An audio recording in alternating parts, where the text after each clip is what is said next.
Juga teman-teman sekalian, hari Jumat adalah hari terjadinya kiamat. Sudah kita sebutkan sebenarnya riwayat tadi, tetapi saya kuatkan lagi dengan riwayat yang lain, riwayat Imam Ahmad dan Ibnu Majah.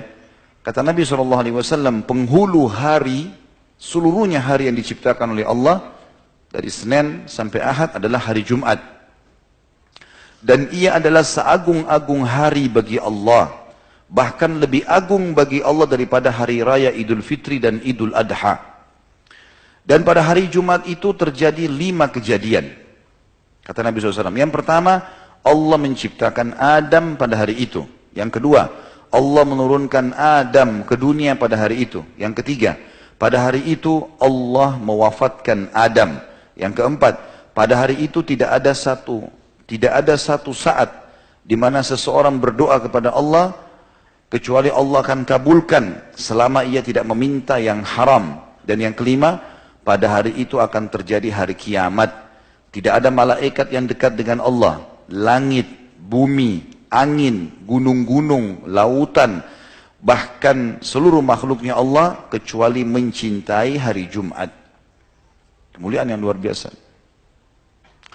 Orang yang meninggal pada hari Jumat, teman-teman sekalian, dianggap husnul khatimah. Hadis yang sahih diriwayatkan Tirmidzi, Ahmad, Abu Ya'la dan Baihaqi.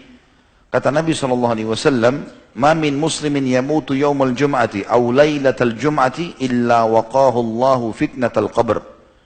Tidak ada seorang muslim yang meninggal di hari Jumat atau malam Jumat, melainkan Allah akan melindunginya dari fitnah kubur. Kata ulama hadis adalah pertanyaan malaikat. Pertanyaan malaikat. Jadi dia akan aman. Ini karunia. Kalau ada yang bertanya, misalnya, Ustaz, bagaimana dengan ahli maksiat? Kuasa Allah SWT. Kita tidak tahu. Pasti orang yang Allah wafatkan di hari itu, orang yang punya kemuliaan. Semoga insya Allah kita termasuk tentunya.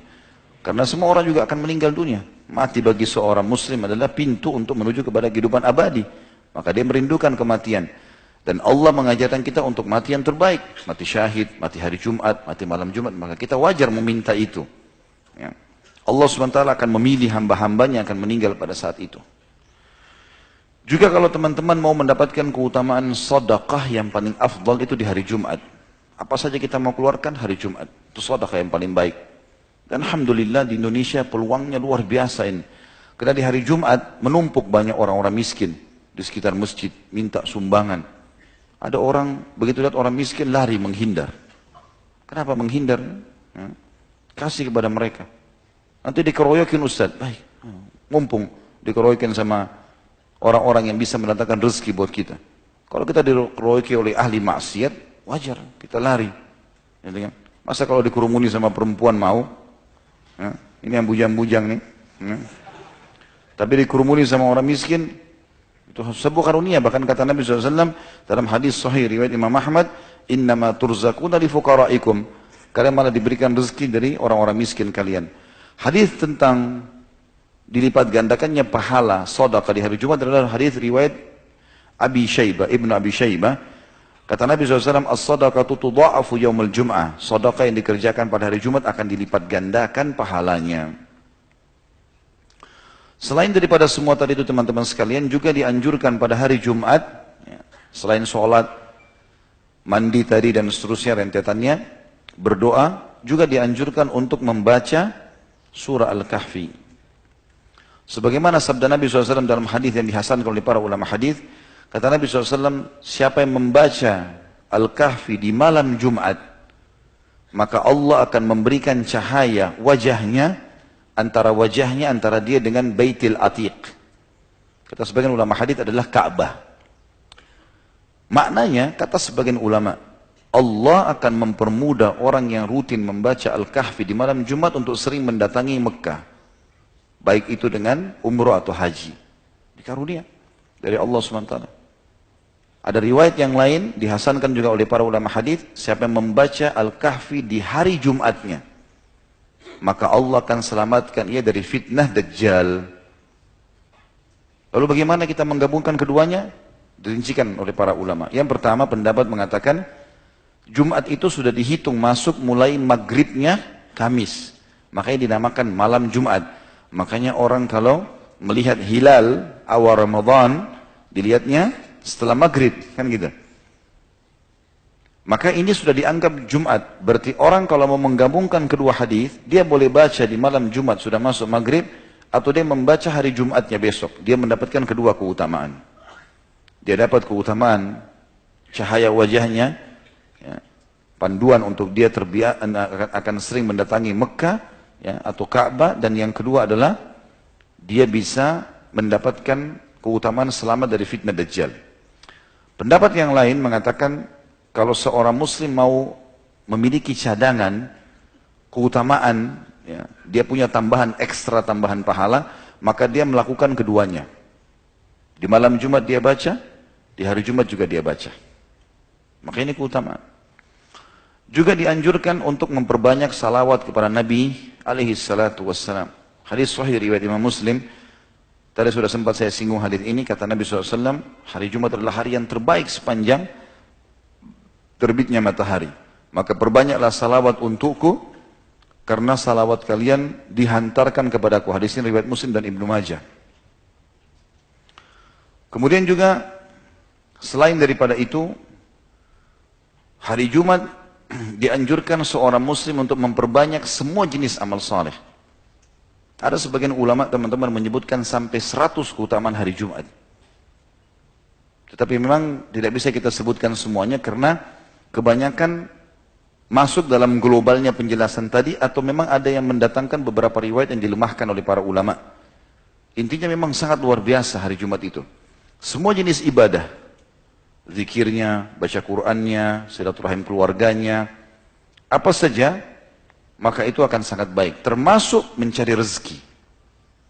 Termasuk mencari rezeki. Karena Allah katakan dalam Al-Quran, surah Jum'ah tadi, A'udzubillahi minasyaitonirrajim, فَإِذَا قُدِيَتِ الصَّلَاةُ فَانْتَشِرُوا فِي الْأَرْضِ وَابْتَغُوا مِنْ فَضْلِ اللَّهِ وَاذْكُرُوا اللَّهَ كَثِيرًا لَعَلَّكُمْ تُفْلِحُونَ.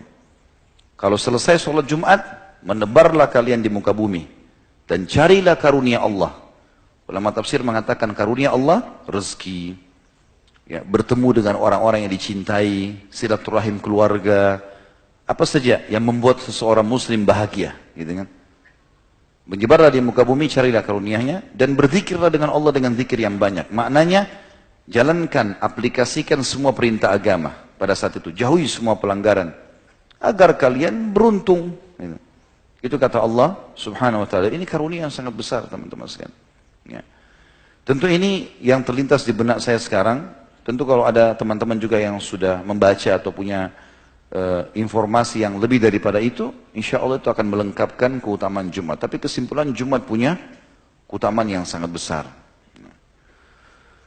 Yang dibahas oleh Imam Az-Zahabi rahimahullah di sini adalah meninggalkan sholat Jumat. Artinya tidak ada uzurnya, hanya untuk sholat duhur. Tadi sudah kita sebutkan hadis wajib kecuali pada 4 orang, ada riwayat lain ditambah dengan 1. Hamba sahaya tidak wajib, gugur baginya, hukumnya sunnah. Wanita hukumnya sunnah. Boleh wanita hadir Jumat? Boleh. Boleh, tapi tidak wajib. Dan dianjurkan oleh para ulama untuk tidak hadir kalau tempat sholatnya muslim laki-laki sempit. Nggak boleh perempuan hadir. Karena bagi mereka sunnah. Bagi laki-laki wajib. Kalau tempatnya luas, seperti kasus Masjid Haram Mekah, Masjid Nabawi di Madinah, memang luas. Bisa menampung. Dan itu kata ulama boleh-boleh saja. Makanya di Masjid Nabawi, musollah wanita, di belakang masjid sisi kanan dan sisi kiri, itu biar hari Jumat tidak dipakai oleh laki-laki. Karena masih memadai. Gitu kan? Apalagi nanti Masjid Nabawi akan diluaskan sekitar 4-5 kali lipat ke depannya. Maka jauh lebih besar lagi. Masjid Haram Mekah juga begitu. Biasanya di basement itu, di bagian bawah, itu dipakai untuk semua wanita di masjid. Ditutup kalau hari Jumat. Untuk wanita boleh masuk, laki-laki tidak boleh. Laki-laki di atas gitu kan. Maka ini lain. Selain punya keutamaan masjid, juga keluasan tempat.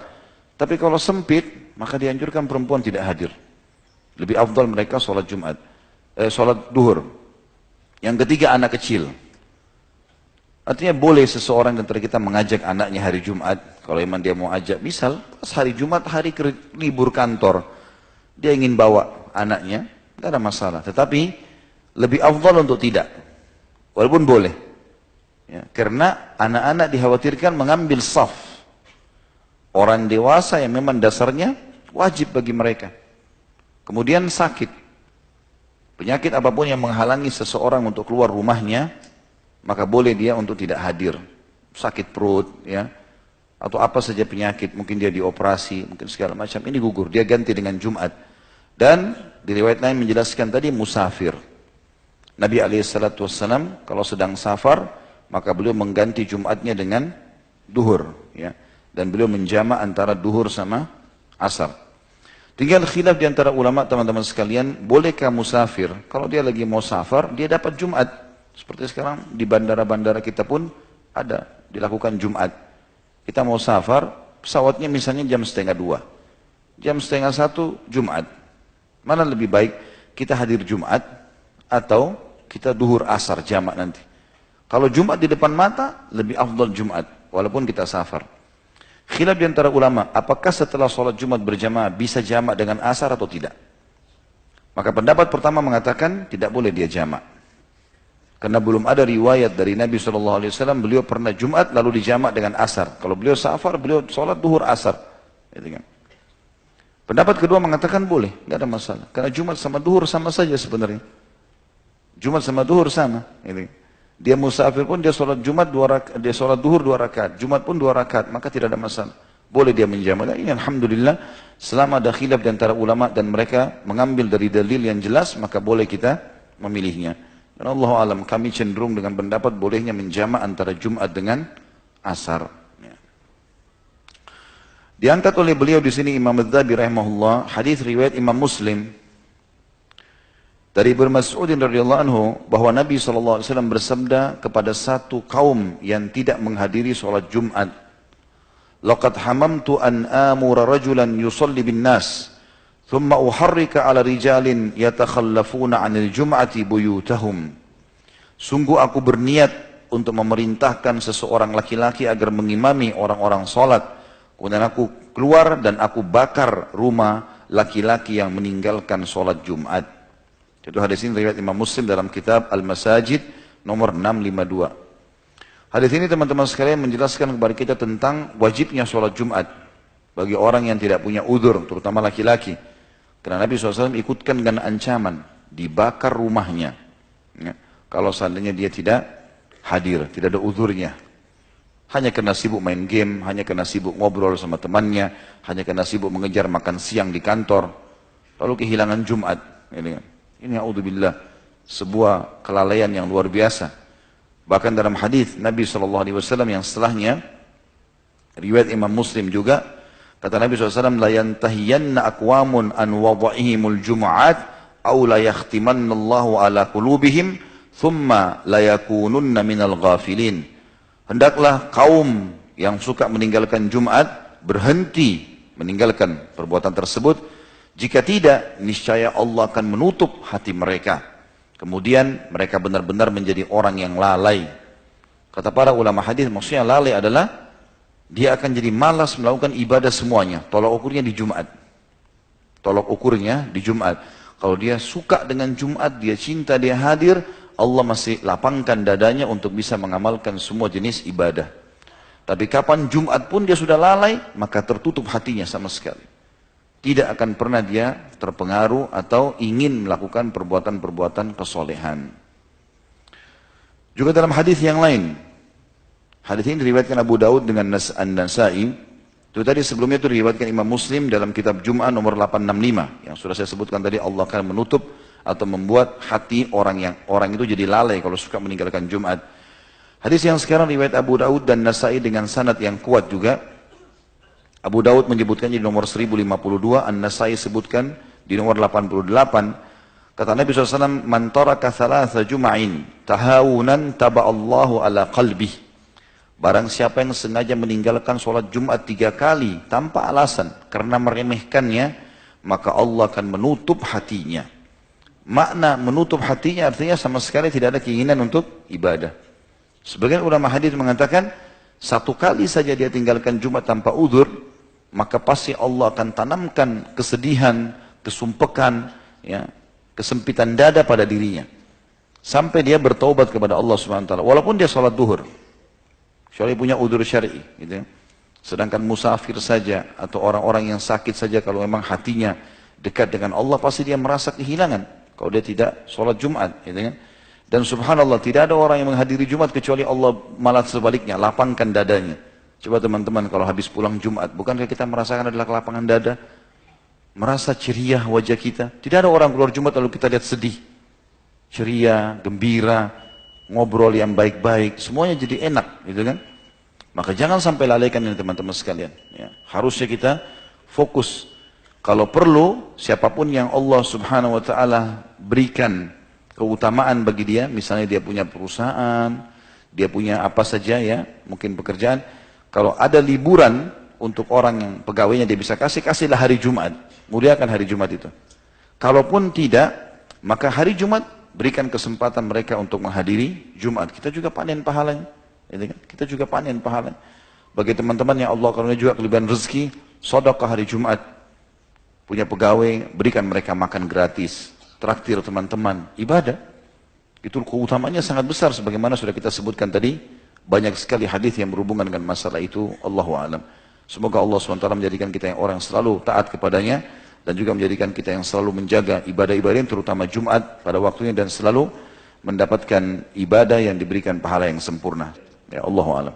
Baik, begitu saya teman-teman sekalian, semoga majelis kita diberkahi oleh Sang Pencipta Allah dan dijadikan sebagai tambahan amal kita pada hari kiamat.